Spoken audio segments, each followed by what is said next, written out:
de inspiración, magisterio, creer y confesar en contexto, experiencia, la cuerda de 3 hilos, y hoy vamos a las profundidades de la razón, epistemologías, sabidurías y sentipensares. Y como siempre, como cada noche, vamos a leer el pequeño resumen curricular de nuestro hermano Dan. Él es ex rector de la Comunidad Teológica de México, fue pastor en la Comunión Mexicana de Iglesias Reformadas y Presbiterianas. Actualmente es profesor de teología en varias instituciones de América Latina. Es coordinador de estrategias de misión hispana latina en el presbiterio de Milwaukee para la Iglesia Presbiteriana de los Estados Unidos. Como evangelista del presbiterio y pastor misionero en la parroquia San José en Beloit, Wisconsin. Funge como secretario ejecutivo de la Comunidad de Educación Teológica Ecuménica Latinoamericana, CETELA, y como secretario permanente del Foro de Educación Teológica Ecuménica Latinoamericana y Caribeña, FETELAC, y actualmente es director continental de Justicia y Comunión de la Alianza de Iglesias Presbiterianas y Reformadas de América Latina, AIPRAL.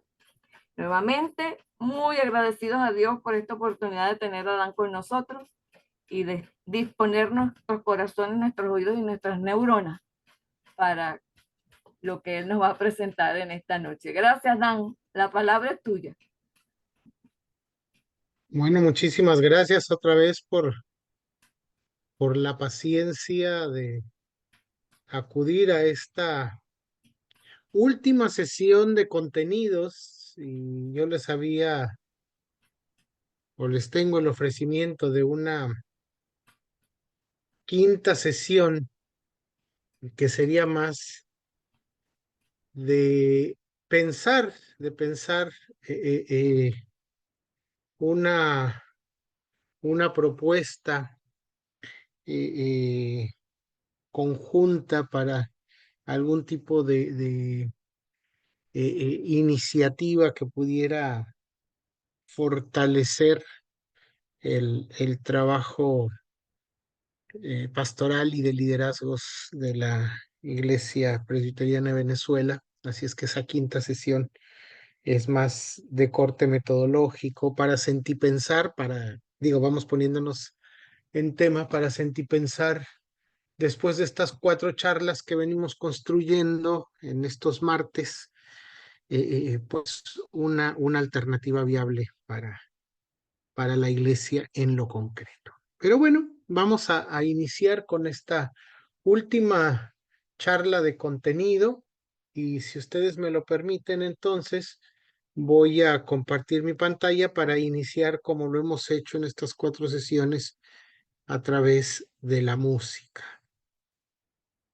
Recuérdense que la teología que creemos muchas veces es en realidad la teología que cantamos. Yo digo que en la mayoría de las veces. Permítanme compartir esta música que viene desde el Río de la Plata, no precisamente desde Argentina, porque es un ritmo, un sonido que comparte el Río de la Plata en general, el sur de Paraguay, Uruguay y Argentina, incluso el sur de Brasil, ¿no? El Río Grande do Sul y toda la parte sur de Brasil. A ritmo entonces de carnaval, permítanme presentar esta pequeñita canción, pequeñita en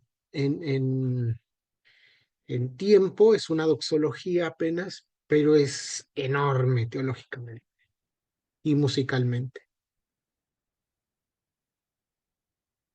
Santo, Santa, Sante, Santo, Trina diversidad, incluye todos los nombres, tu divina santidad, Trina diversidad.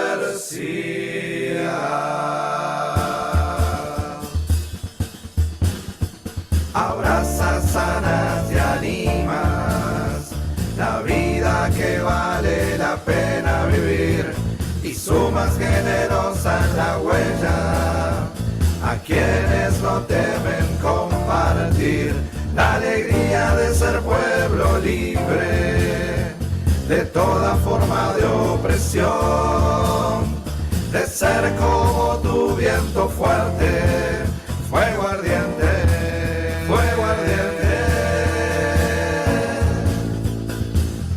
pura pasión.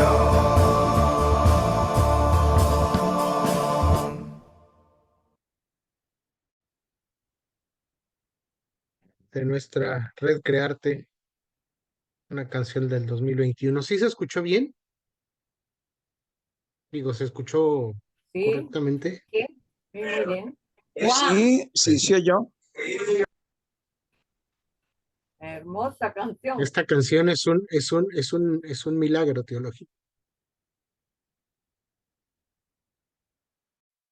Muy bien. Con eso de fondo, entonces, vamos a iniciar nuestro proceso de aprendizaje del día de hoy. ¿Se ve mi presentación? Sí, sí se ve. La Reforma Protestante, proceso de actualización, es el tema que nos ha convocado durante estas sesiones de los martes a la tarde-noche. Y hoy vamos a hablar sobre la razón. Epistemologías, sabidurías y sentipensares. Ojo, no voy a hacer una definición de todo esto, de qué significa la epistemología y por qué hablo que no solo es importante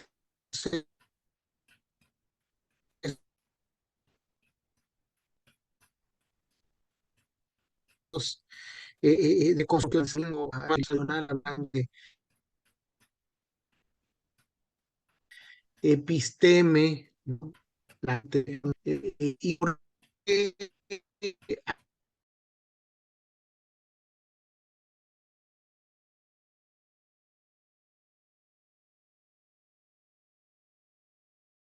mis sabidurías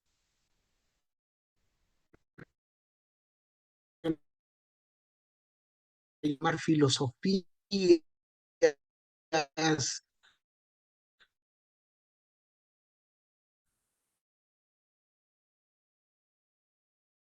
¿no?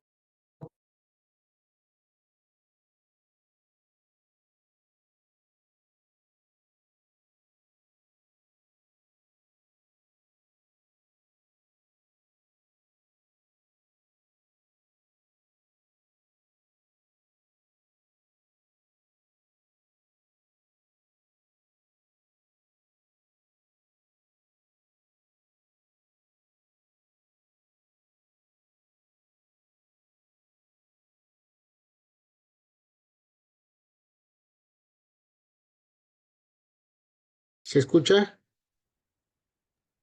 Sí, ahora sí. Ahora sí, Ok. Es que no sé si se perdió conexión o algo así. sí, se perdió la Bueno, conexión. bueno, vamos a compartir.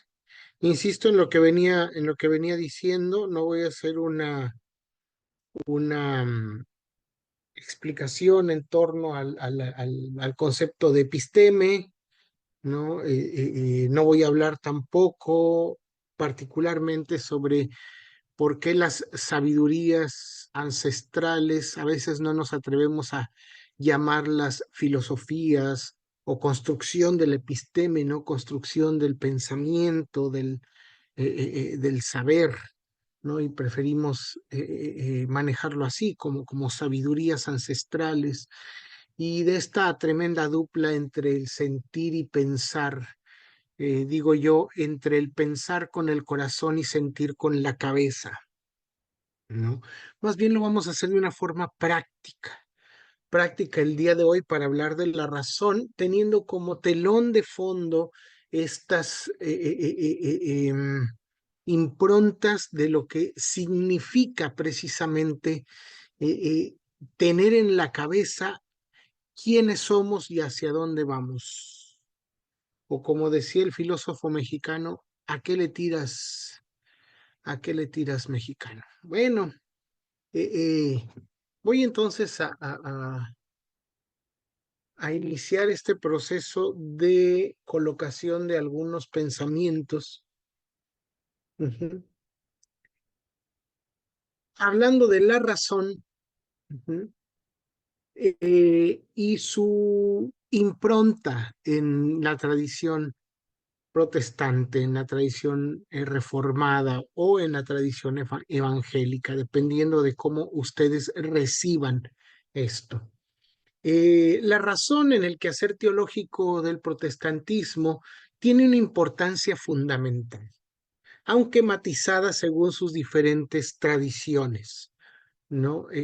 Para la tradición reformada en particular o calviniana en lo general, la razón fue uno de los principios fundamentales que heredamos de la reforma suiza, sobre todo, también de la reforma holandesa, pero digamos, los propios holandeses construyeron esta tradición de la valía de la razón, precisamente del impacto que pensadores como Juan Calvino pudieron desarrollar, y bueno, ya en Holanda Guido de Bres y otros muchos nombres importantes.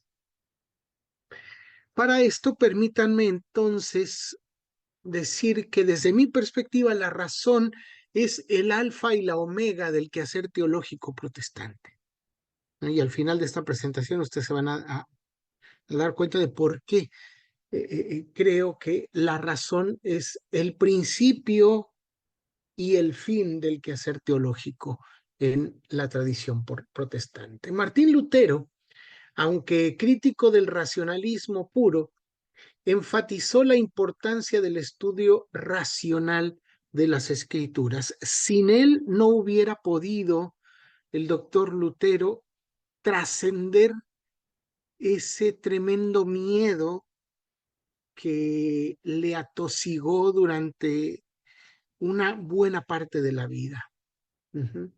Fue la razón, en razón de la interpretación de las escrituras, del redescubrimiento y revaloración de las escrituras, lo que le permitió liberarse de una religión que le oprimía y de un Dios iracundo que le atosigaba. La razón como herramienta hermenéutica para la interpretación bíblica es lo que yo creo tiene una cuantiosa valía en esta tradición protestante o que llamamos protestante. Uh-huh. Es la mediación a partir de la cual podemos colocarnos frente al mundo, pero frente a nuestra identidad religiosa, nuestra tradición cristiana. Así que el uso de la lógica y el análisis sistemático en la construcción teológica van a ser la forma como la tradición protestante va a conceptualizar, pues, la razón. Cabe decir que no hace muchas décadas empezó a hablarse desde una perspectiva muy sistematizada del pensamiento humano como algo complejo. El campeón de esta forma de hablar respecto de la construcción del ser humano fue el filósofo y pedagogo teórico francés Edgar Morin, o Edgar Morin, como lo lean, ¿no? Pero bueno, el ser francés nos conecta irremediablemente con nuestras raíces dentro de la tradición protestante. El pensamiento complejo, entonces, llamémosle epistemología, llamémoslo sabiduría o llamémosle sentipensar, es precisamente ese constructo tan, como dijéramos, tan diverso que nos constituye, ¿no? como seres humanos, ¿no? Así que el equilibrio entre fe y razón como cuestiones complementarias y no como circunstancias contradictorias. La fe no se contradice con la razón, ni la razón, perdón, ni la razón con la fe. La tradición protestante desarrolló el concepto de sacerdocio universal de los y las creyentes. Esto es algo fundamental para ir construyendo nuestra identificación de la razón en la práctica del quehacer del pensamiento teológico reformado. Ese sacerdocio universal de los y las creyentes que implica la capacidad racional de cada persona para interpretar las escrituras y también para interpretar la fe, fundamentada sobre todo en el texto de la primera carta de Pedro 2, versículo 9.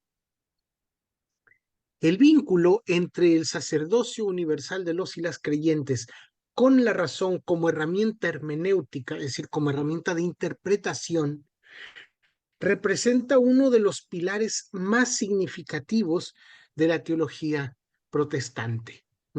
Así es que este uso de la razón como pensamiento complejo, que nos faculta para poder identificar que nuestro sistema de construcción de aprendizajes, que nuestro sistema de construcción de los saberes es diverso, nos permite entonces acceder a esta forma de ser cristiano o cristiana desde el ámbito protestante. Es un pensamiento ecléctico, es una personalidad ecléctica la del protestante. Así que reconocerlo de esta manera nos permite, como le permitió al movimiento de reforma en el siglo XVI, romper con la mediación eclesiástica medieval, aunque muchos y muchas dicen que Lutero era un hombre del medioevo. Sin embargo, reconocemos que hay una ruptura con esa forma a través de la cual la tradición y el magisterio se colocaban por encima de cualquier cosa que apelara a la interpretación de la religión y por lo tanto de la fe. Entonces rompemos con esa mediación eclesiástica medieval. Democratiza el acceso a la interpretación bíblica y cada creyente tiene derecho y responsabilidad de interpretar las escrituras. Así pues, la razón se convierte en una herramienta fundamental en la construcción de la fe de ese grupo al que denominamos comunidad del sacerdocio de todas y todos los creyentes.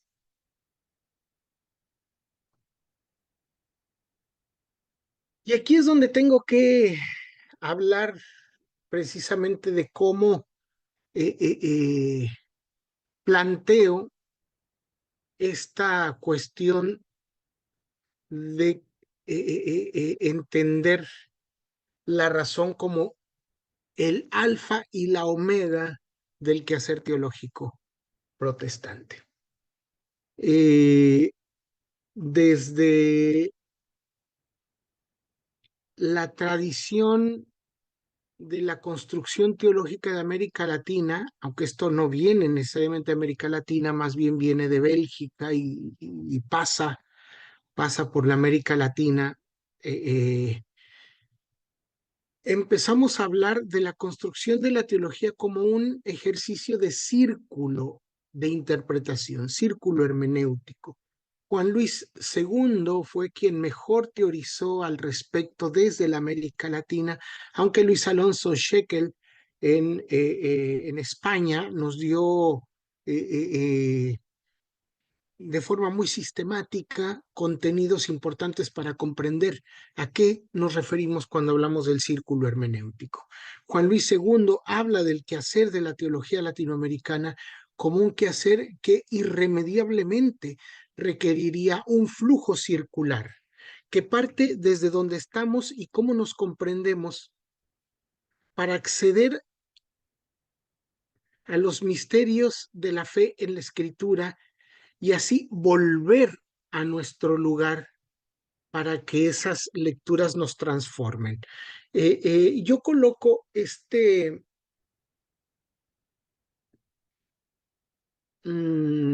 propuesta de círculo hermenéutico en 5 pasos. El análisis de la realidad de cada creyente, pero del colectivo. O sea, es importante saber en dónde estamos paradas, histórica, sociológica, antropológicamente, económicamente, espiritualmente y todos los mentes que sean válidos para comprender lo que llamamos realidad en la cual participamos. Y de ahí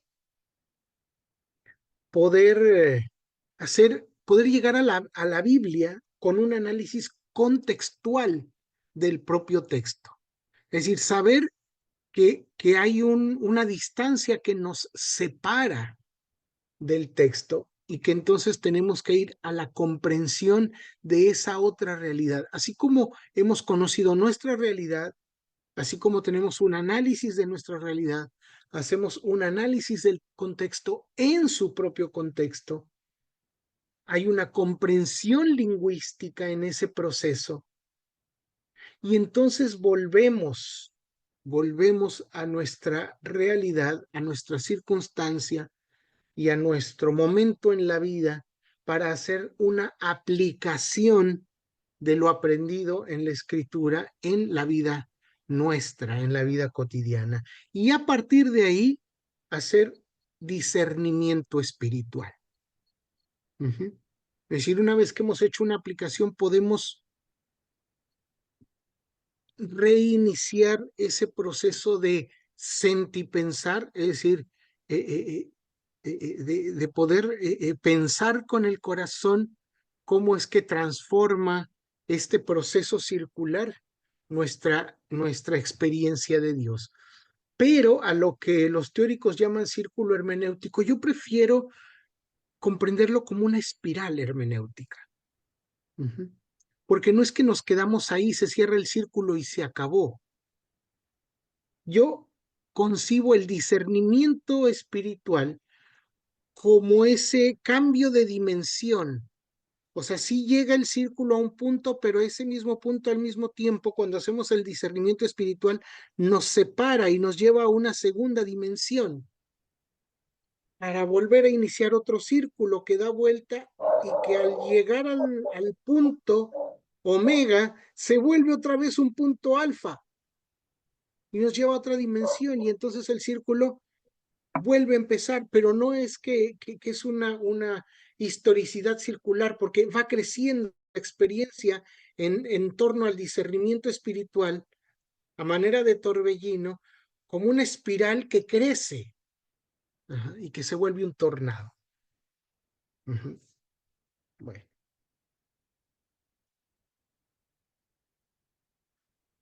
Quiero volver a los ejemplos que hemos colocado durante estos martes de cómo aplicaría la propuesta que les tengo en este tema que hemos vinculado a nuestra reflexión todos los martes.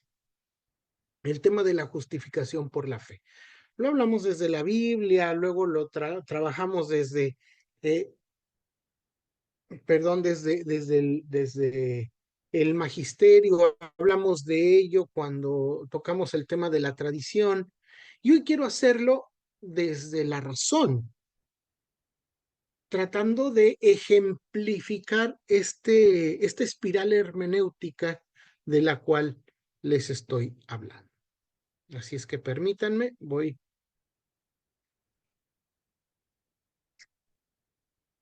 a presentarles una propuesta de cómo trabajaríamos un tema como la justificación por la fe desde este lugar.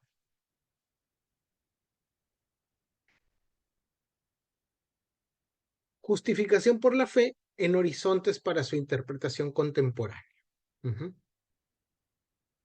Epistemología, sabidurías, sentipensares.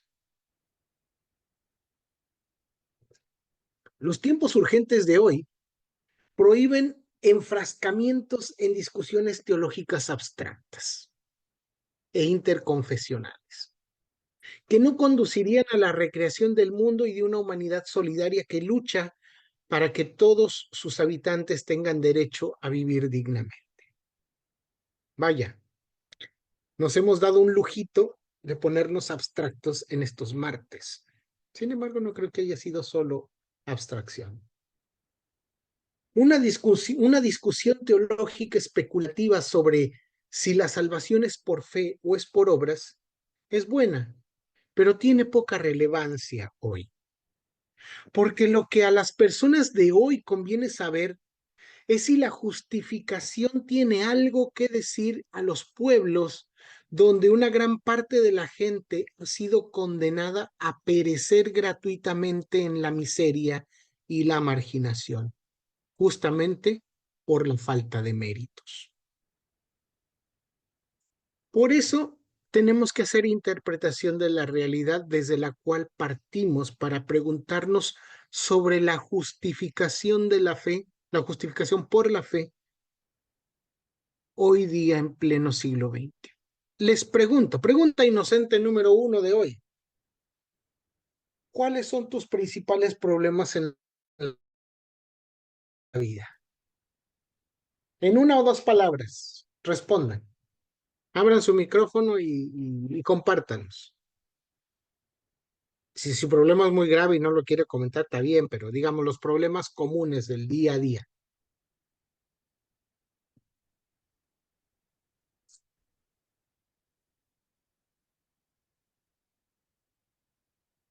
Ánimo, ánimo. El Abran costo de la nomás el vida, micrófono. ¿Cómo? el costo de la vida, El costo de la vida. La carestía, la inflación, le llaman los economistas. ¿Qué más?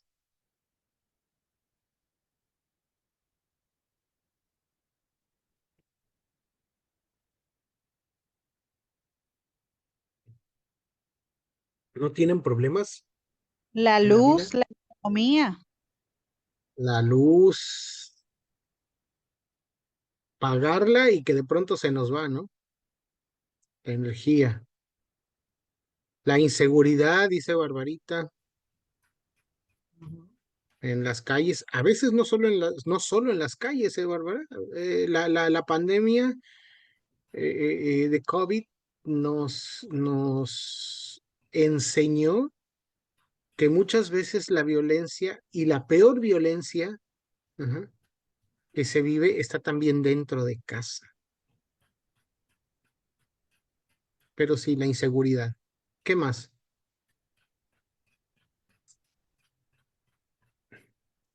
La escasez de agua. La falta de agua. ¿Qué más? ¿Cuáles otros son sus problemas en la vida? La carestía, la falta de energía, la inseguridad, la falta de agua, y cuando hay agua es de poca calidad, la violencia que se vive en América Latina. Gracias, Inés.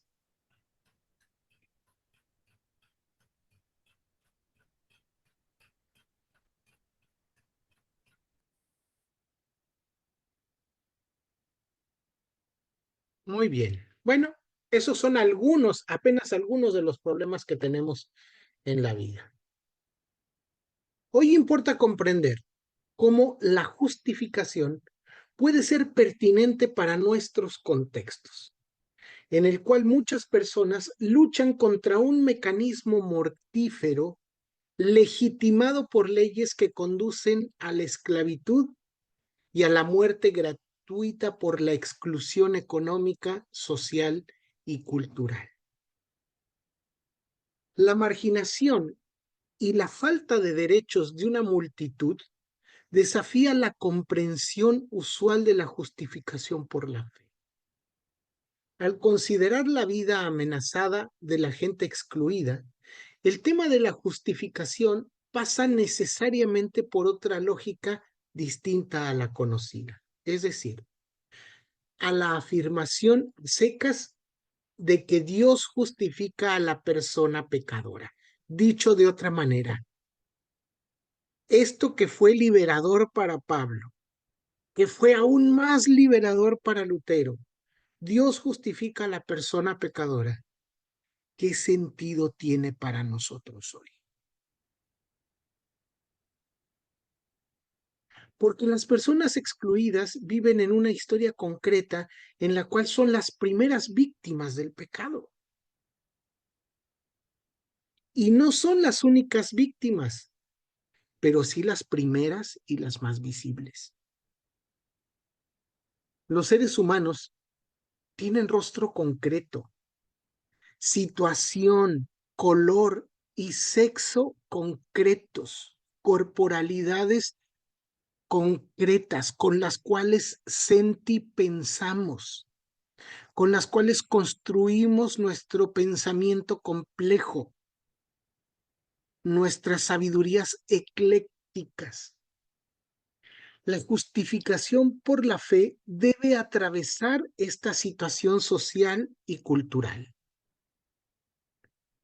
Hablar de la justificación como afirmación de la vida y la justicia implica que esta vida es tocada y transformada en el plano concreto de la historia. Implica asimismo cuestionar la negación de la vida de personas concretas. Esta mediación histórica hace que las afirmaciones universales, tales como Dios justifica por la fe, no caigan en el vacío, ni en la manipulación, o en la simple subjetividad de las personas, es decir, que cada quien lo interprete como quiere. Es claro que las personas excluidas y discriminadas no son santas, pues todos los seres humanos se mueven bajo una estructura de relaciones sociales de pecado. Incluso la práctica muestra que el justificado siempre se reconoce como pecador, como persona pecadora. Un acercamiento a la justificación orientado hacia la afirmación de la persona como ser humano digno es indispensable en un contexto donde los rostros de los seres humanos han sido deformados por la exclusión, la violación de sus derechos y la humillación. La lectura de Lutero respecto de la justificación por la fe significó para muchos y para muchas una liberación. Liberaciones de la ansiedad de la salvación, del temor a un Dios que se nos presenta como un juez iracundo, de la esclavitud de las leyes, incluso de la institución que nos oprime. Llamémosle iglesia, etc. Llegar a la comprensión de que el Dios que demanda justicia es un Dios misericordioso que perdona, abrió paso a la experiencia de sentirse libre, digno y justo delante de Dios y delante de la sociedad. Hoy, las exigencias de la historia son otras. Y díganme si no, ¿a quién hoy le preocupa? Bueno, yo sé que seguramente sí, pero siendo muy sinceros, ¿hoy a quién le preocupa la noción de un Dios iracundo? Pensémoslo así, al grado de salir a la calle a buscar personas que estén vendiendo indulgencias para poder sacar a nuestros seres queridos del purgatorio.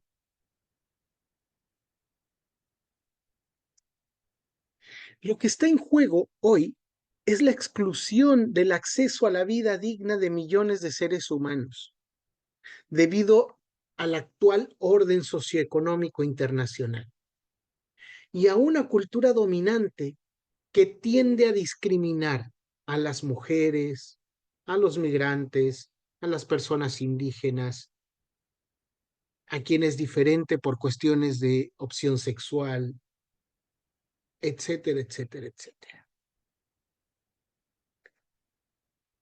La vuelta a la fuente bíblica se hace imprescindible para redescubrir nuevos ángulos liberadores para los retos actuales. Y es la carta de San Pablo a los romanos la epístola privilegiada para esta búsqueda. La relectura actualizada de la justificación por la fe en Romanos toma en cuenta el contexto histórico en que se escribió la carta. Ojo, el primer texto de Pablo que realmente va a esbozar esta teología, fundamentado fuertemente en el concepto de la gracia, es la carta a los Gálatas. Pero Romanos, al ser un texto mucho más abundante y tener unos receptores como era la comunidad de Roma que vivía en la capital del imperio, obviamente además al ser un escrito posterior a la carta a Gálatas, da oportunidad para que este texto amplíe en el tema. No solo la disputa teológica entre Pablo y los judaizantes que estaban ahí en la comunidad cristiana de Roma, sino el sistema esclavista del imperio romano durante el primer siglo. En este sentido, no se puede leer sobre la justificación por la fe en Pablo sin tener como fondo los tantos esclavos explotados por aquel sistema romano y las personas crucificadas que, siendo inocentes, iban a la cruz custodiadas por los oficiales romanos. Los vagabundos pobres de las ciudades del imperio que rondaban por todas las urbes recién construidas o reconstruidas del imperio. Esta sociedad imperial altamente estratificada que consideraba dignos solamente a los ciudadanos, al demos, no al laos, al demos, al pueblo con ciudadanía y particularmente a su nobleza. Pablo, judío de la diáspora y artesano, que sufrió injustamente las prisiones y esperó en un momento de su vida ser juzgado por un sistema de leyes discriminatorias, estos elementos ayudan a comprender el significado de la justificación, pero sobre todo el concepto de justicia de Dios en el tiempo de Pablo. Romanos 1, 1 al 3 y versículo 19 describe las prácticas de injusticia. La palabra que usa Pablo en el griego es adikia. Prácticas de injusticia de los seres humanos, diametralmente opuestas a la voluntad de Dios. Estas prácticas de adikia generaron una lógica perversa que aprisionó la verdad en la adiquía, en la injusticia, la aletheia, de la cual habla Juan en otro contexto para decir que la aletheia, la verdad, les hará libres. Esa verdad está opacada, secuestrada, esclavizada por la adiquía, la injusticia, al grado de llamar verdad a la mentira y mentira a la verdad.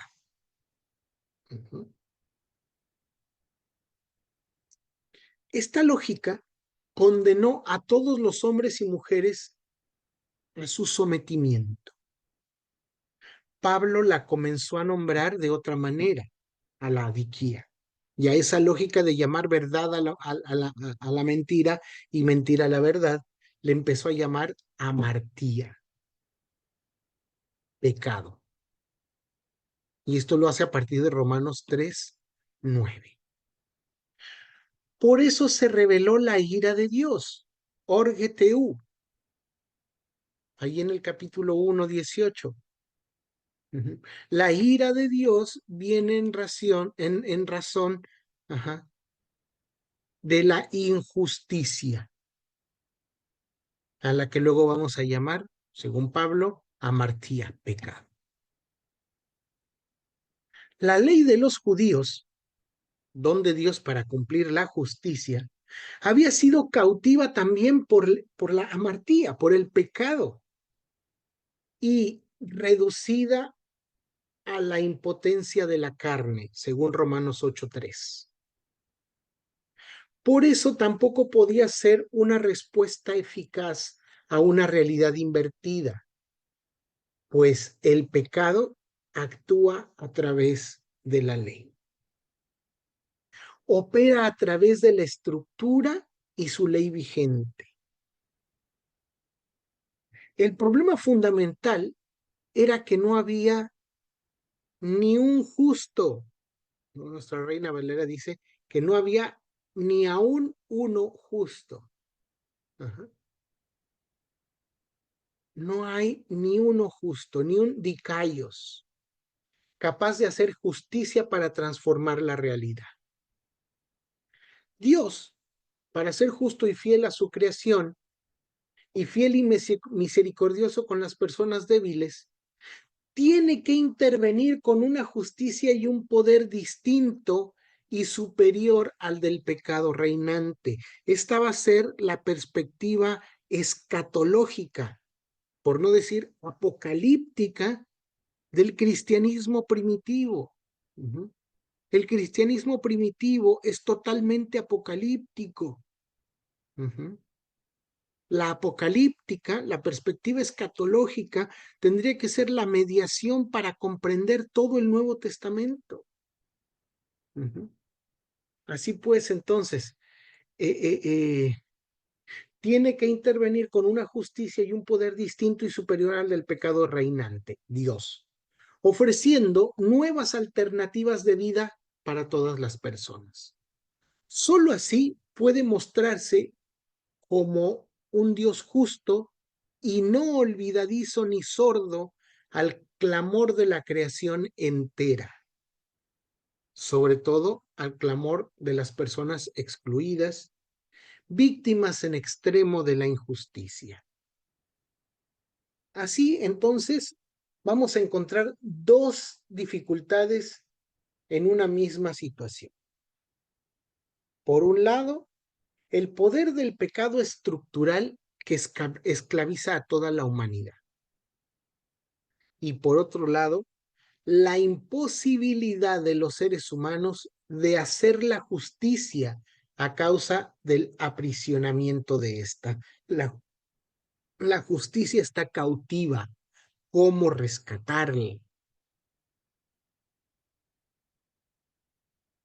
Es en ese momento cuando Pablo anuncia la manifestación de la justicia en y de Dios. Ahí en el capítulo 3, 21 al 26.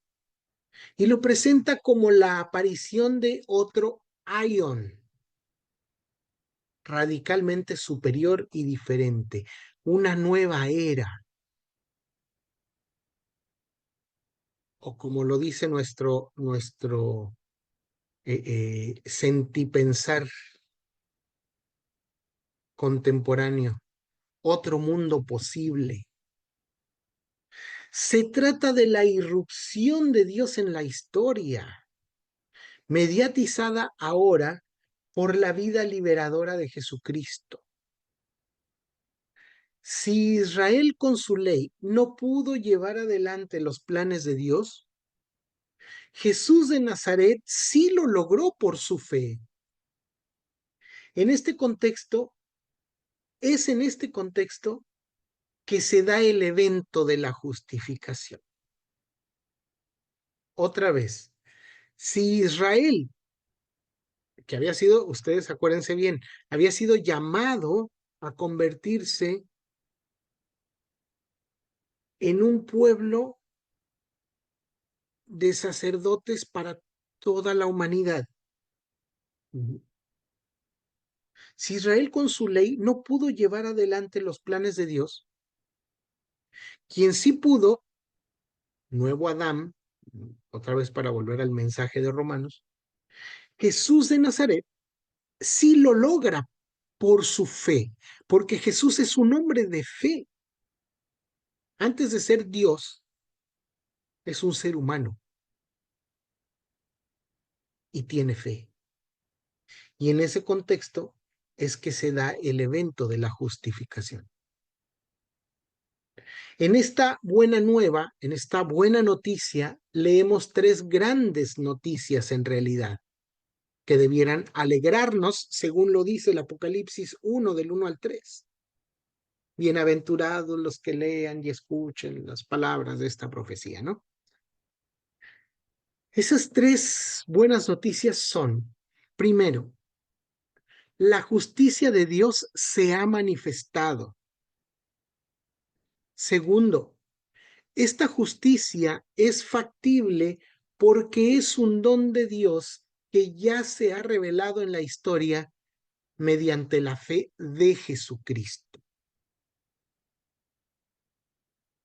Ojo, muchas veces apelamos a la fe en Jesucristo, pero el texto nos da para leerlo la fe de Jesucristo. Y aunque es igual, no es lo mismo, decimos. Tercero, esta justicia alcanza a todas las personas, no solo al pueblo judío, porque se acoge por la fe, independientemente de la ley.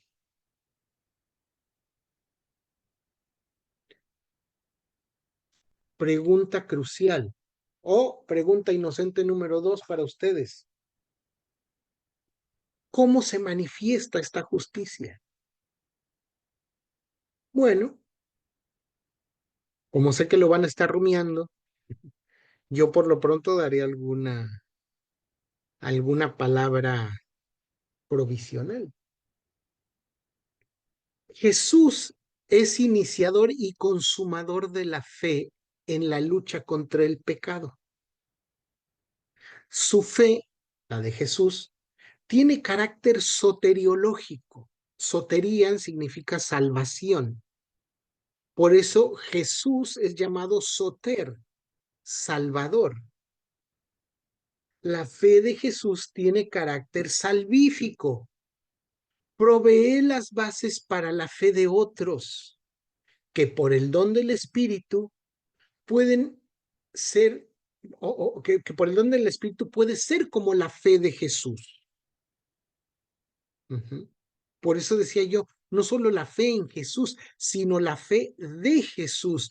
La operación que realiza la ternura divina es precisamente de esa reproducción en el creyente o la creyente de la fe de Jesús. La fe de Jesús es anterior a la fe del creyente en cuanto que inaugura la fe escatológica. Y esa fe es el medio por el cual Dios manifiesta su justicia a todas las personas que hacen propia la actitud de Cristo. Y así participan en la consumación del propósito histórico de Dios. Ahora, decir que la justicia de Dios se manifiesta en este mundo por la obra liberadora de Jesucristo no cambia en nada la realidad, que es el problema central desde el cual partimos. Pablo tiene que releer dos elementos importantísimos en relación a Jesucristo que afectan profundamente a los seres humanos. Primero, el acto de justificar. Segundo, la fe de las personas que acogen el don de la justicia de Dios. El verbo justificar traduce en realidad al griego el hebreo original tzedek. Dios hace que los seres humanos hagan justicia o trabajen justicia Es el verbo tzedek el que se usa en Miqueas 6:8. Te ha manifestado lo que es bueno y lo que pide el Señor de ti. Simplemente, tzedek, hacer justicia. Si la gran calamidad que Pablo nos hizo ver era que no había ni un justo, nadie que hiciera el bien, ahora el mismo Pablo afirma lo contrario. Por la manifestación de la justicia de Dios mediante la fe de Jesucristo y su resurrección, se abre la posibilidad a todas las personas de hacer justicia, pues han sido justificadas. Otra vez, por la manifestación de la justicia de Dios mediante la fe de Jesucristo y su resurrección, se abre la posibilidad a todas las personas de hacer justicia, pues han sido justificadas. La finalidad de la justificación es transformar a los seres humanos en sujetos que hacen justicia, que rescatan la verdad aprisionada en la injusticia. Dios, visto de esta manera, se da a sí mismo en el don de la justicia. Y por lo tanto, la persona humana recobra su capacidad de hacer justicia. Aquello que perdió, ¿se acuerdan que hace 8 días hablábamos sobre la imagen y semejanza de Dios? Aquello que perdió, que se corrompió, que se difuminó en el ser humano, recobra sus capacidades. Pablo tiene en mente sin duda la realidad de una nueva creación, como de un nuevo ser humano, ¿no? Esa es una buena nueva para toda la sociedad, principalmente para las personas empobrecidas, que sufren las impiedades e injusticias del opresor, pero también para todo ser humano, todo en general, pues a todos y a todas se les abre la oportunidad de practicar la justicia. La persona justificada está al servicio de la justicia y de su prójimo. Sin embargo, no es un esclavo de Dios. Esto es muy importante. Dios no necesita esclavos.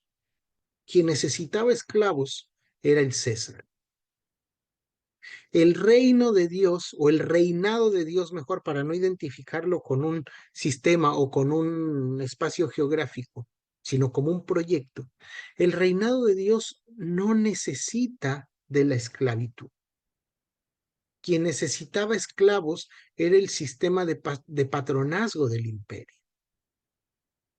Un Dios que exige la vida de sus fieles o que les hace sus esclavos a cambio de la justificación no puede ser el Dios que justifica a través de la gracia o que llama amigo o amiga a quien tiene fe en la resurrección de los muertos. Al contrario, Dios desautoriza y condena a la muerte a todo aquello que amenaza la vida de sus criaturas y a toda ley que condena al ser humano a la esclavitud.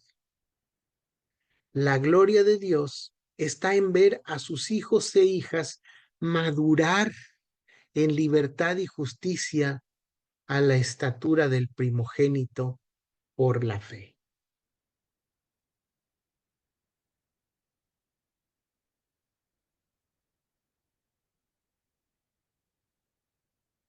Pregunta inocente número 3.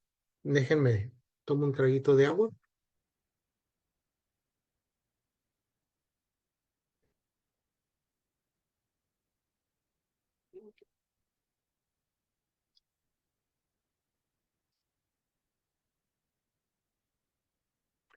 Pregunta inocente número 3. ¿Cómo opera la justificación por la fe en nuestra vida? ¿Cómo opera la justificación por la fe en nuestra vida? Una pregunta poderosa, ¿eh?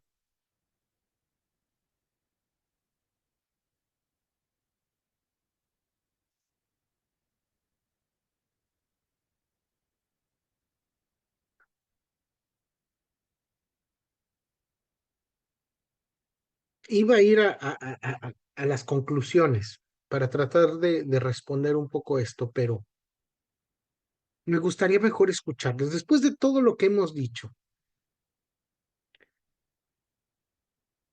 para ustedes, en el lugar en donde están, habiendo hecho el análisis de su realidad a partir de preguntarse cuáles son los problemas de mi vida, y a la luz de la comprensión de la justificación por la fe en el contexto de Pablo, pero en el contexto de las preguntas acuciantes para nosotros y nosotras hoy, preguntémonos, ¿cómo opera la justificación por la fe en nuestras vidas? Para que no vuelva a convertirse en esto en una afirmación abstracta, sino concreta. ¿Cómo operaría la justificación por la fe en sus vidas? Me gustaría escucharles. Abran su micrófono nomás.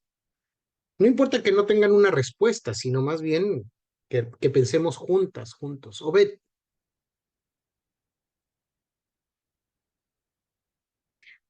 Yo pienso que la justificación por la fe obra en mi vida, en mi vida con mi compromiso, con mi acción, porque sí es verdad que la reforma puso su énfasis en la fe. Hay una respuesta, ¿no? Mucho antes de la reforma que Santiago nos dice, muéstrame tu fe sin obra y yo te mostraré mi fe por mis obras, ¿no? Porque lo que hemos enseñado y lo que yo he aprendido desde pequeño es que no somos salvos por las buenas obras, sino que somos salvos para hacer buenas obras, ¿no? Así me lo enseñaron en una forma primaria en la iglesia donde yo me levanté, ¿no? Entonces, ¿cómo actúa la justificación por la fe? Yo tengo fe cuando amo, yo tengo fe cuando trabajo, yo tengo fe cuando soy solidario, yo tengo fe cuando me comprometo con muchas cosas que debo comprometerme y especialmente con la gente pobre de mi comunidad. Tal cual. Muy bien, Obed. Gracias.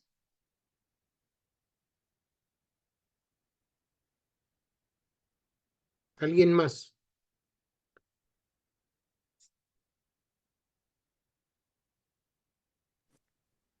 Buenas tardes.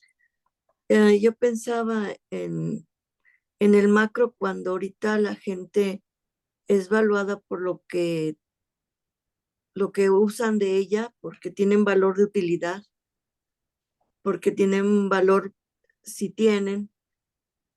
El tener fe y la justificación es saber que todos somos amados, todos somos personas y todos tienen una valía independientemente de, como dice el mercado, por tener o por ser útil para un sistema. El verdadero valía está en que eres una persona amada de Dios. Tal cual. Gracias, Barbarita. ¿Quién más?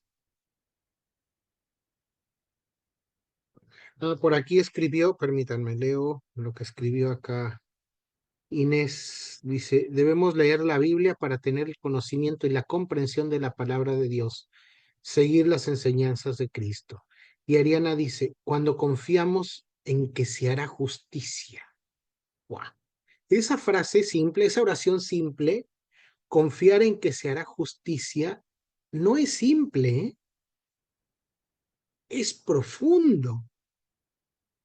Ujú. Tener todavía confianza en que la justicia es potable es complicado, porque no solo el sistema romano en tiempos de Pablo, ajá, había esclavizado a la verdad, en razón de la cual se administraba la injusticia, no la justicia. Ajá. Y hoy día parece que estamos viviendo exactamente en el mismo sistema de valores. Aquel que enclaustra, esclaviza y oprime, ajá, la verdad, convirtiendo en mentira lo que es verdad y la verdad en mentira. Esperar en que se hará justicia es todo un desafío. La reverenda Elisa dice: a través de mi vida siento que la justificación por la fe se siente, tiene aroma, actúa con justicia hacia todos. Cierto, es lo que venimos diciendo, ¿no? Eh, eh, Compartir la fe de Jesucristo, uh-huh, es caminar precisamente en esa línea donde la justicia ha sido liberada en primera instancia. Uh-huh. Y las personas justificadas somos agentes de justicia. Hemos sido liberados y liberadas para la justicia. Muy bien. ¿Alguien más?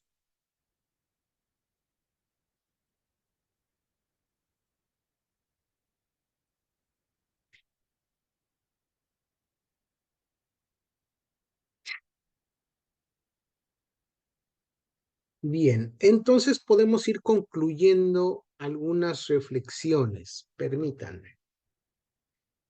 Toda esta interrelación entre sacerdocio universal de las y los creyentes, la razón como un sistema epistemológico de sabidurías y sentipensares, y la hermenéutica ha sido fundamental en la tradición protestante para, primero, el desarrollo de toda nuestra teología.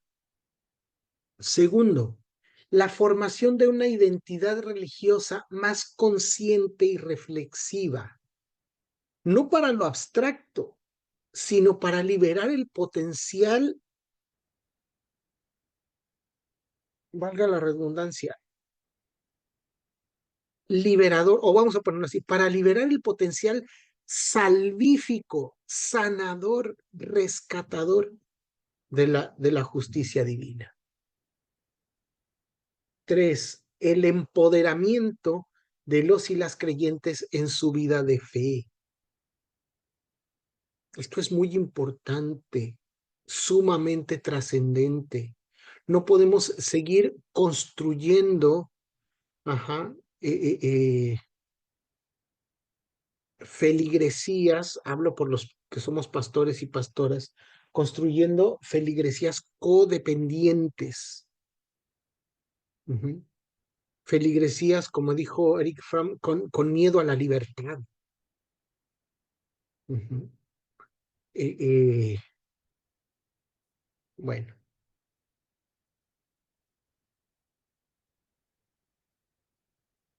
Formar empoderamientos para las personas de fe. Y cuarto, la construcción de comunidades eclesiales mucho más participativas. Obviamente que si las personas justificadas de nuestras comunidades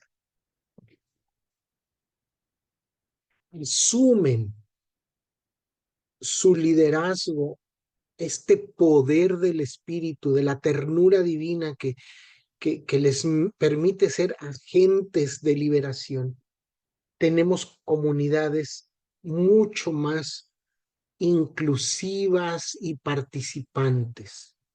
Uh-huh.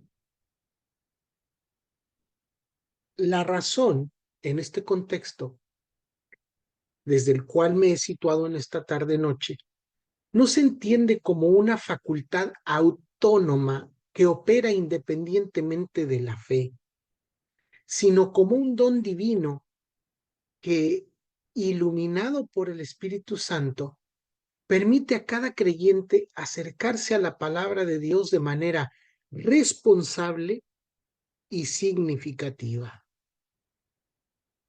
La razón ocupa un lugar crucial en la teología de la tradición protestante, lo cual fomenta una relación personal con la fe, pero además sienta las bases para el pensamiento crítico y el desarrollo de la educación como espacio de construcción de aprendizajes significativos para contextualizar la fe.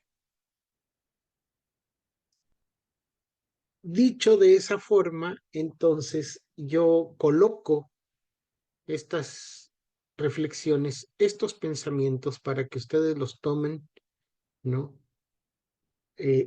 Agarren lo que mejor eh, eh, eh, beneficio les aporte, ajá, y desechar lo que sea intrascendente para sus vidas y sus ministerios. Como dicen por ahí, calvineando ando. Muchas gracias y pues el tiempo es de ustedes. Construyamos la ensalada. Gracias, Dan. Y acuérdense que saber y sabor tienen la misma raíz. Sí, gracias mil, Jan. Ya nos estremeciste desde la primera canción y ahora a través de esta conferencia. Les tengo una segunda. ¿La quieren primero o la quieren al final? Wow, no sé, ¿qué dicen aquí los hermanos y hermanas que están ¿La quieren aquí? primero para que vayan rumiando y después Sí, podamos sí, abrir ok. el debate? Ajá, adelante. Denme un segundito entonces y se las presento. Esta canción nos viene desde Colombia.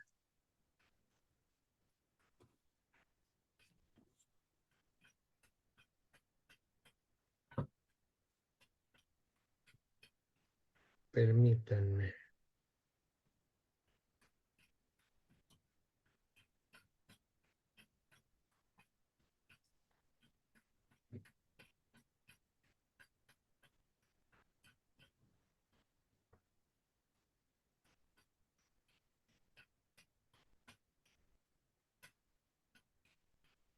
Aquí está. Déjenme volverles a compartir la pantalla para que escuchen esta canción.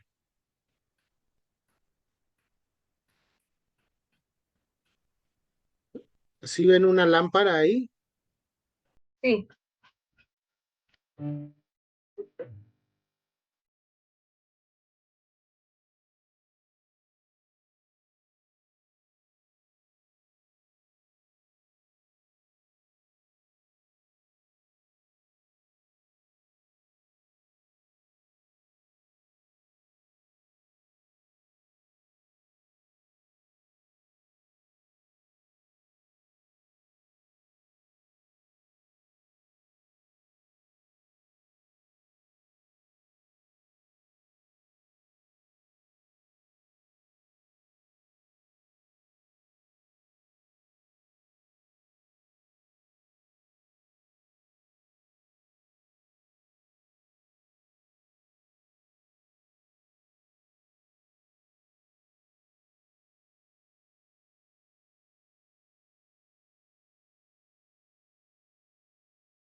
Muy bien. Con este paréntesis musical podemos entonces continuar con nuestra charla, nuestras reflexiones. Aquí Dice hay, por acá, ¿no? voy a leer las aportaciones del chat. Ok, Dice Obed, Miriam no puede acercarse al teléfono porque le instalaron un holster. Walter. La gracia confirma en nosotros y nosotras nuestra salvación porque es un Dios inmerecido dado por Dios. Bien. Verla dice, Dan, escribiste en la última diapositiva acerca de la educación como espacio para contextualizar la fe. Es importante que nos abundes en esto, que me parece una maravillosa propuesta que amerita toda nuestra atención. Y Obed ratifica que Miriam está escuchando de lejito. Saludos, Miriam, que andas por ahí. Sí, me parece que la justificación por la fe, pero es que no es necesariamente este fue el pretexto con el cual reflexionamos hoy. A lo que me refería más es a la acción de la razón como construcción epistemológica, pero sobre todo también construcción de sabidurías, pero mejor aún, construcción de sentipensares que nos permitan procesos de aprendizaje significativo. ¿Dónde quiero yo cerrar este círculo hermenéutico? Este círculo hermenéutico que arrancamos hace 4 martes, en un lugar donde no se cierre el círculo, sino que nos lleve a la otra dimensión para generar la espiral hermenéutica, que vaya creciendo y que nos permita volver a arrancar. Ajá. Nuestros sentipensares deben construirse no solo con estos 4 pilares de los cuales hemos venido hablando: la Biblia,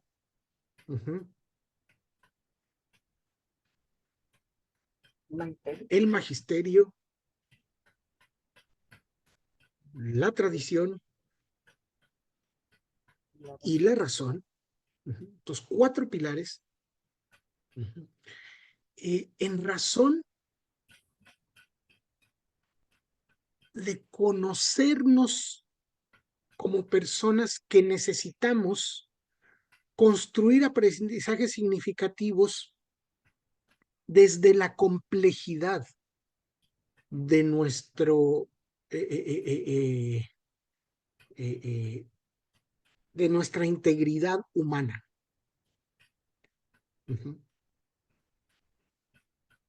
Somos personas complejas, que no nos construimos solo con la razón ni solo con el corazón.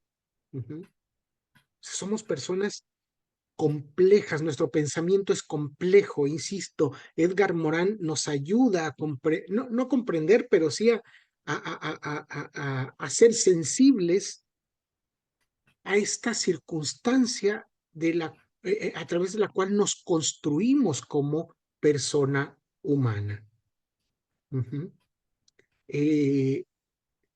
Nuestras identidades, insisto, son eclécticas. Nos construimos de un montón de cosas, nos influimos por un montón de circunstancias. No solo somos experiencia, pero tampoco somos solo razón. Somos un constructo complejo de experiencias, donde las corporalidades son ese medio que tenemos para relacionarnos con todo lo que es teologal. ¿Y qué es teologal? Todo. Una paradoja. Por eso es importantísimo generar espacios educativos. Educar para la libertad, decía nuestro querido Freire, ¿no? Pero educar para la ternura, dice nuestro muy amado Alejandro Kusianovic, ¿no? O sea, construcción de aprendizajes significativos desde el pensamiento complejo, desde las sabidurías y sentipensares ancestrales que nos impactan también, que nos influyen, ¿no? Decía yo en un juego, un chiste ahí del Facebook, ¿no? esa circunstancia que nos permita evocar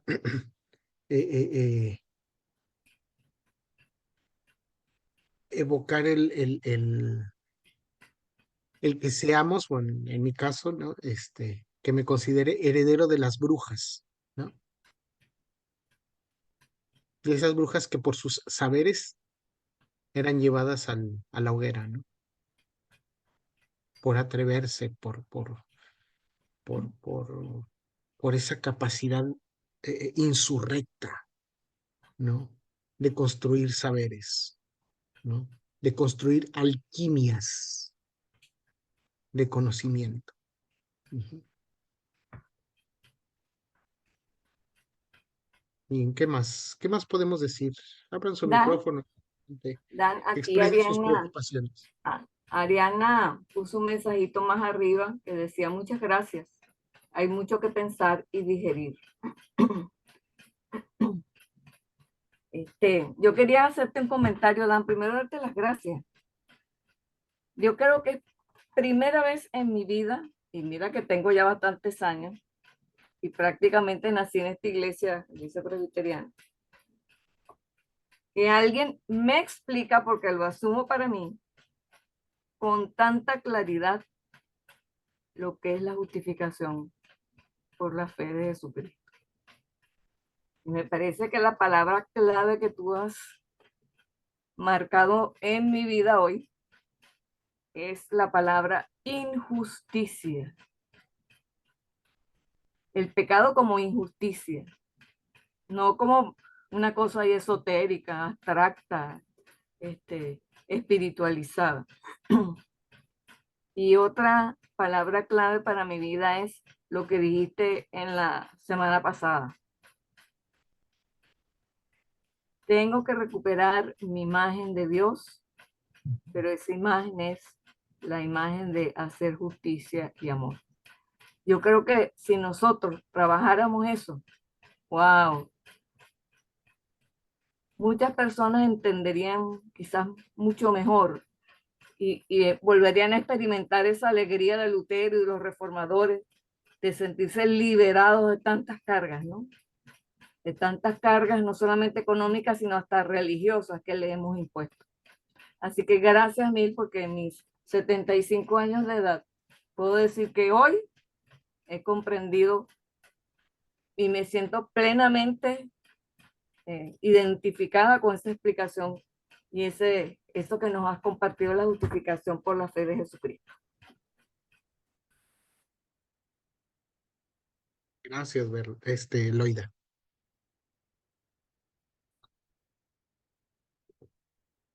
¿Alguien más? Dice Por Obed, aquí, y lo comparto. Es mejor ser herederos de las brujas y no de quienes las asesinaron, claro. Es lo mismo que digo yo, ¿no? De aquellos puritanos presbiterianos que las quemaban, ¿no? sí, señor.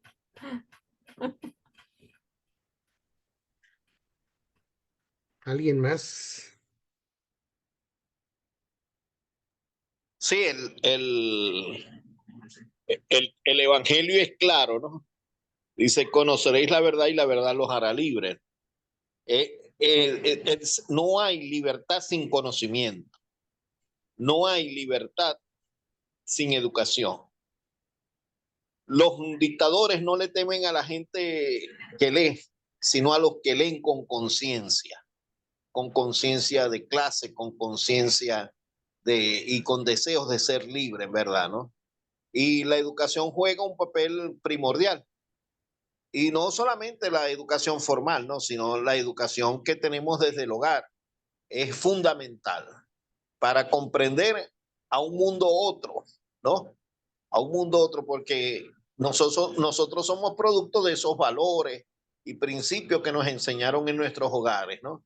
Con ellos partimos a enfrentar al mundo y enfrentar la realidad del mundo, enfrentar unos estudios, enfrentar el compromiso que tenemos con las comunidades. Y si no hay educación, no hay posibilidad de redención del ser humano.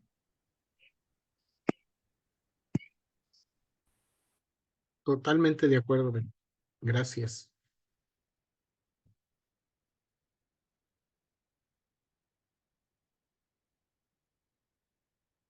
¿Alguien más?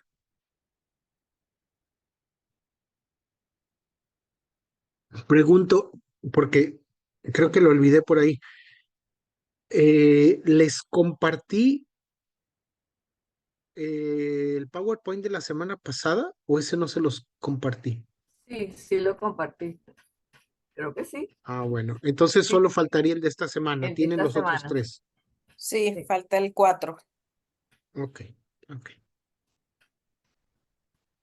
Ahorita que cerremos sesión, les comparto la cuarta sesión. Bien, ¿alguien más? Sí, perdona que esté interviniendo mucho, hermano, No, pero para eso es el espacio.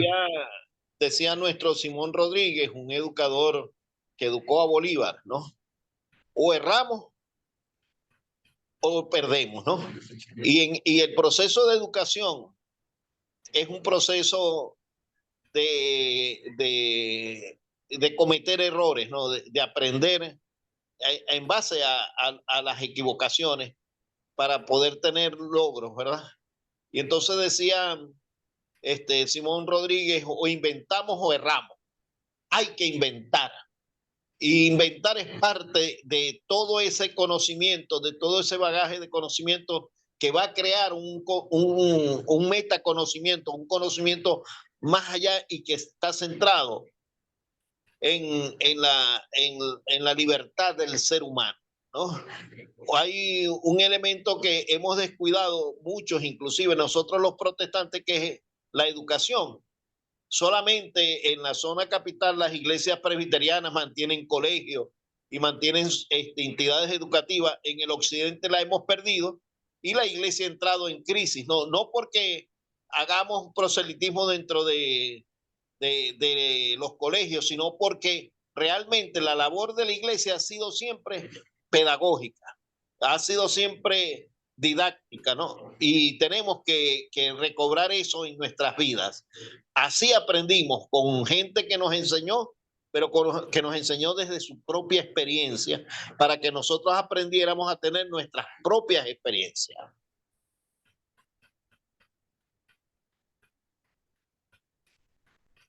¿Cuál? Suscribo. Por aquí Tal el cual. hermano José desde la iglesia de Guarenas te dice, gracias, Dan desde Guarenas, te agradezco mucho. No, pues la gratitud es mía por aguantar 4 sesiones de tanto bla bla, porque a veces fue mucho bla bla, ¿no? Y me preocupaba mucho por vertir las ideas que me habían venido, pero que consideraba oportunas, ¿no? Ahora tenemos un poco más y mejor tiempo para ir rumiando esto. Y no se olviden, por favor, de que yo les tengo propuesta una 5ª sesión. Si a ustedes les parece bien, creo que para no perder el tren de trabajo puede ser el próximo martes, ¿verdad? Aquí Nos que tome la equivocamos o palabra erramos Berna. y creo que ese puede ser un buen pretexto para la próxima semana, ¿no? O nos Ah, equivocamos o Claro, claro. erramos.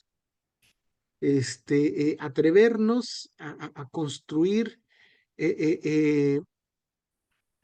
una alternativa educativa, ¿no? Que caiga a lo concreto y que les sirva a ustedes, les ayude a ustedes en este proceso, ¿no? De generación de aprendizajes, pero que parta de ustedes, que parta de sus necesidades, que estas 4 sesiones que hemos caminado juntas y juntos les sean un pretexto suficiente para ir atando cabos sobre cuáles son los aprendizajes significativos que ustedes necesitan construir para educar a su liderazgo y educar a sus iglesias. Creo que esa es la consigna para la próxima semana. Una pregunta fundamental. ¿Qué necesito aprender yo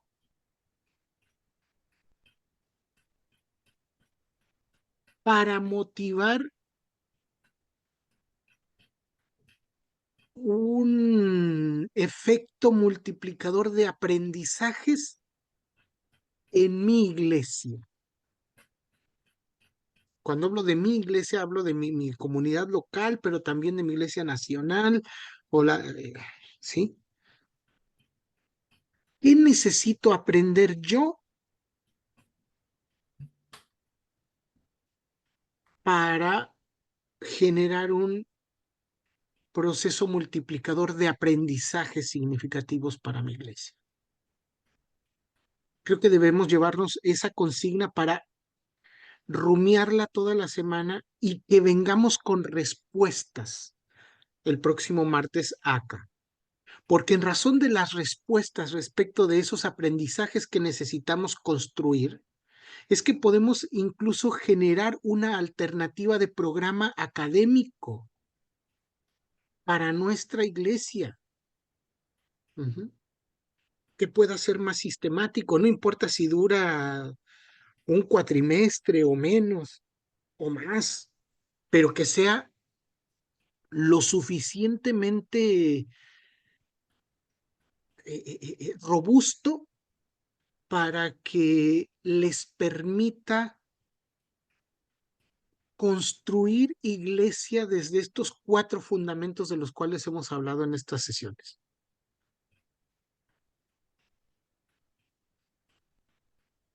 Porque necesita ser un crecimiento integral.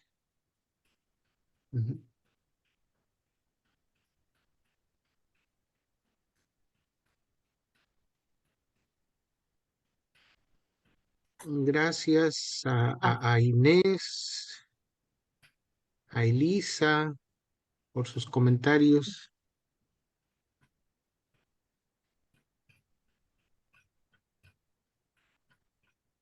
A ver, Verla, ¿qué nos dices? ¿Nos convocamos de una vez para el próximo martes? Claro, Muy por bien. supuesto. Esa es la idea, continuar con este proceso que ya hemos iniciado, pues.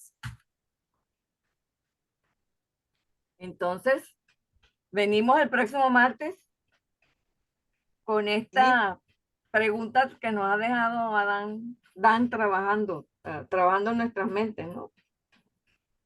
¿Qué necesito aprender? ¿Cuáles son los aprendizajes significativos que necesitamos? Uy, buena pregunta. Bueno, repasen si les sirve, las 4 sesiones, las diapositivas, porque a lo mejor quedaron ideas sueltas ahí en cada sesión y a lo mejor es el momento de retomarlas y a partir de ahí construir eso, el espacio educativo que a ustedes les sirva, ¿no? Perfecto. Para el desarrollo de la iglesia. Sí, buenas noches. Bueno, a Adán y a todos los que nos han acompañado, también tenemos pendiente las grabaciones para que, bueno, también atendiendo esta tarea podamos ir viendo los videos. Tenemos un canal en YouTube que estamos subiendo algunos videos de este trabajo de pastoral educativa y ahí se los estoy compartiendo. En ese canal vamos a subir entonces un poco lo que estos 4 encuentros, ¿no? De una manera en YouTube porque es como la forma más práctica de poder compartir y que quizás la mayoría tiene acceso. Entonces tenemos allí a Pastoral Educativa IPB. Entonces en esa plataforma y van a poder encontrar estas grabaciones. Espero que mañana podamos quizás ya tenerlas subidas en su totalidad las 4 sesiones. Así que eh, sobre todo, bueno, para mí ha sido una experiencia realmente estupenda estar aquí. Te agradezco, Dan, tu generosidad al compartir tus conocimientos. De verdad que te admiro y pues eres inspirador para seguir en esta carrera del conocimiento teológico. Así que tengo muchas cosas a las cuales volver, ¿no? A las cuales regresar para con detenimiento volver a escuchar y seguir tomando nota y seguir aprendiendo de todo lo que nos has dado. Así que bueno, aquí tenemos el canal a la disposición de todos y todas.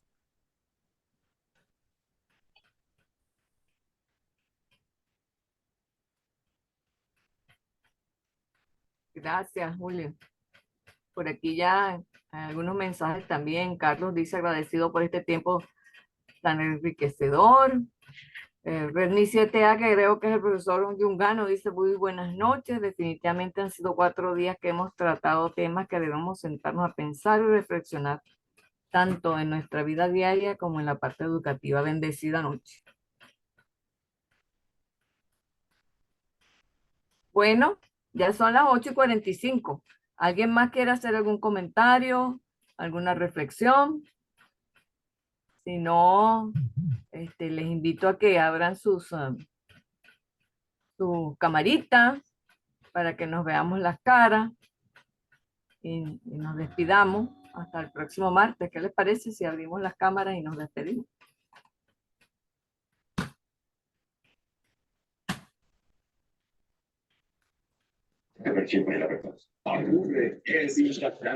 Eso es.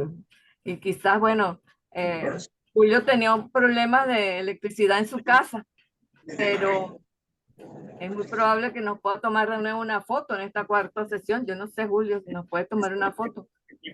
No existe mentira que pueda ocultarse por mucho tiempo. A ver, Sí, Carlos, ábrela. voy a intentarlo.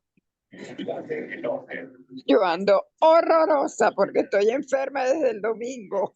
No, apenas se te ven los ojitos, no te preocupes, que con los ojitos que te vemos está bien.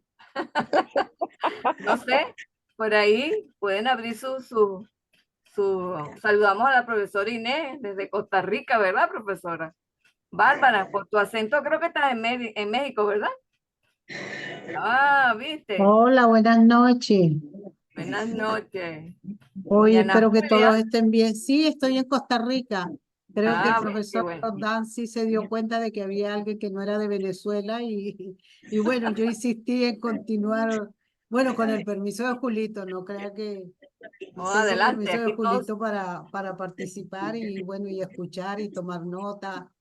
Y bueno, el tema de hoy súper interesante, lo que pasa es que es un tema bastante complejo, además, y bueno, vivimos en una sociedad ahorita tan convulsionada, carente de tanta fe, mucha gente que no se acerca, ¿verdad?, a las iglesias, que no recibe la palabra de Dios. Entonces, bueno, aquí estamos tratando de ver cómo la gente se acerca a la iglesia y se vaya acercando más a Dios, pues esa es la idea. Entonces, Gracias, bueno, gracias por la profesora. invitación. Por ahí saludamos a Ana Julia, nuestra amiga del oriente del país, en el Tigrito. Bueno, Beth, por favor, queremos verte la cara, verla. Yo sé que estás cansadita, pero queremos verte la cara. Marisela, ¿tú eres de Turén? Y tenemos también a la reverenda María Jiménez. Lenny y Maribel son coordinadoras del Colegio Americano junto con el profesor Yungano. Y Marisela también trabaja en el colegio. Marisela también, así que hemos tenido un grupo de profesoras y profesores, y Ariana también está aquí, del Colegio Americano, que es una institución de la Iglesia Presbiteriana, que aunque ellos no son presbiterianos, han estado constantemente aquí en las 4 sesiones acompañándonos, así que les agradecemos mucho a ellos por su compañía y por su interés. Y por ahí tenemos Morachi. ¿Tú eres de dónde, Morachi? Porque ahí le estoy leyendo tu nombre. Dice Morachi, ¿tú eres de dónde? ¿De Turén, portuguesa? Pasado todo el tiempo. Hay que establecer un patrón. Hay más alegatos contra Sasha. Parece que no puede quitar su audio. Y el voto de silencio en Ballet es real. Bueno, Berlita, ¿ves? Te vimos la cara, Berlita. No comían. Bueno, ahora sí. Bueno, si me permiten, voy a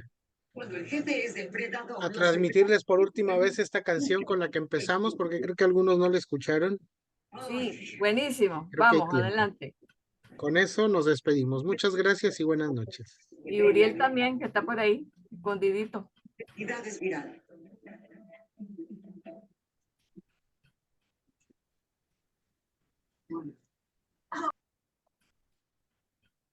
Santo, Santa, Sante, Santo, Trina diversidad,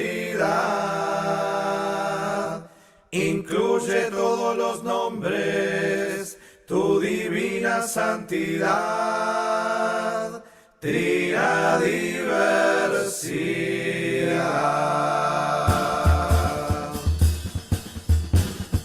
Abrazas, sanas y animas la vida que vale la pena vivir y sumas generosa en la huella a quienes no temen compartir la alegría de ser pueblo libre de toda forma de opresión, de ser como tu viento fuerte, fuego ardiente, fuego ardiente,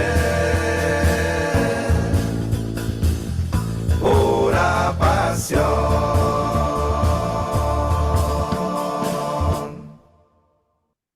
Buenas noches y nos vemos el martes. Buenas noches, hasta el martes.